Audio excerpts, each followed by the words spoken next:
This is a short video, the first of two on the use of integrated knowledge translation in Indigenous research. So, why is knowledge translation in Indigenous research important? Indigenous people are affected by major health issues at much higher rates than the general population in Canada, among other countries such as Australia, New Zealand, and the United States. Western healthcare models are also not in alignment with Indigenous knowledge systems and care practices. Since research evidence is used in health systems to promote healthcare processes and practices, it's important that research evidence supports culturally safe and appropriate care for Indigenous people.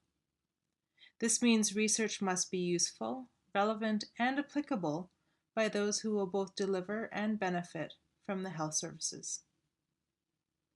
In mainstream health research, the term knowledge translation, also called KT, is used to describe ways of moving research evidence into practice.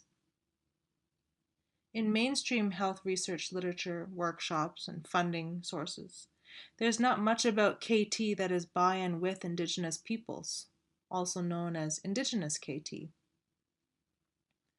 While there are many ways to describe Indigenous KT, in almost every instance, Indigenous KT is about sharing knowledge in ways that are 1. Locally developed, and 2. Include Indigenous ways of knowing and doing. While KT activities are now considered an important and necessary component in research designs, there remains little in the mainstream academic literature on how to practice Indigenous KT.